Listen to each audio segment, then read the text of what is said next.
विधायक श्री प्रदीप साहू प्रश्न संक्षिप्त करेंगे। माननीय स्पीकर महोदय, विशेष भाव में बेगुनिया बोलगढ़ निर्वाचन मंडली रे प्रभु जगन्नाथंकर अनेक जमी अच्छी, कलामुगुनी पत्थर खदान मध्य अच्छी, किंतु दुख परितापर विषय दीर्घदिन धरी अनेक गाँ अच्छी जो गाँव में जनबसती अच्छी घरद्वार करी दीर्घदिन धरी बसवास करुछंती। सेमाने प्रत्येक मुहूर्त में सरकारी सहायता वंचित होती। एभली गरीब परिवार अच्छी सेमान मध्य आवास योजना पाइबार मध्य वंचित होती। नजर अच्छी बेगुनिया ब्लॉक एवं बोलगढ़ ब्लॉक रे मु आशा करुच्ची माननीय मंत्री ठारू एगुड़िक किभली संशोधन करा से गरीब लोक मैंने किभली सरकारी साहाय्य पाइपारे। द्वितीय कथा, एभली किसी ग्राम अच्छी जगन्नाथ जमी देले रास्ता हेले से गाँव को जापर। राउतपड़ा ठारू आरंभ करी अनेक ग्राम अच्छी से गाँव को रास्ता मध्य सरकारी रास्ता हो पार ना, जहाद्वारा कि सेटा जगन्नाथ जमी अच्छी। तो मु माननीय मंत्री ठारू आशा करुच्ची बेगुनिया बोलगढ़ रे जिते गुड़िए जगन्नाथ प्रभु जगन्नाथ जमी अच्छी बस्ती अच्छी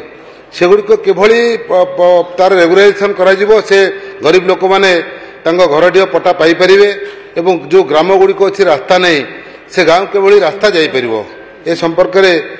माननीय मंत्री विचार करने गृह निवेदन करुच्ची। माननीय मंत्री बाचस्पति महोदय, खोर्धा जिले में वास्तव में जी जमी महाप्रभु श्री जगन्नाथ विजयकर ना अच्छी से सर्वाधिक जमी अच्छी खोर्धा जिले में 29,753 एकर जमी आइडेंटिफाई कराई, जो थे कि अनेक गुड़िए खनि खदान भी अच्छी, अनेक गुड़िए गोचर अच्छी, अनेक गुड़िए सर्वसाधारण चलाचल कर रास्ता भी अच्छी। सबू विभिन्न ब्लॉक रे एगुड़िक परिव्याप्त होगी अच्छी। तेणुक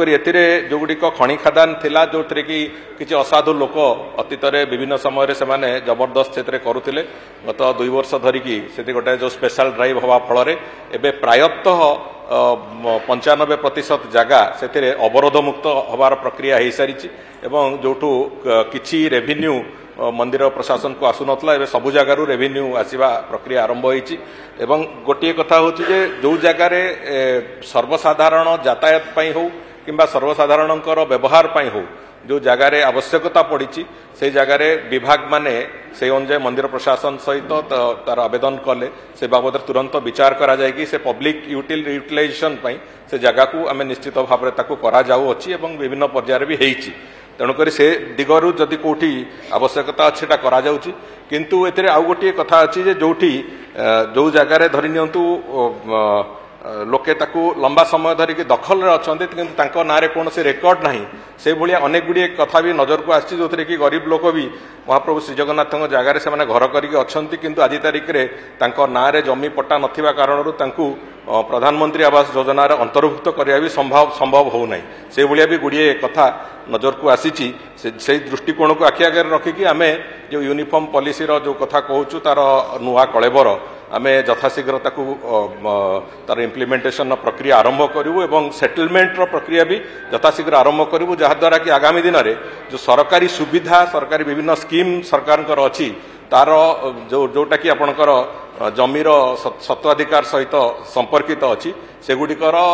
उपलब्ध अंततः लोकों पाखे पहुंचब से दृष्टिकोण को रखिकी आम से सेटलमेंट प्रक्रिया यथाशीघ्र आरंभ करूँ और सारू भी शीघ्र से योजना आम चलवा आरंभ कर।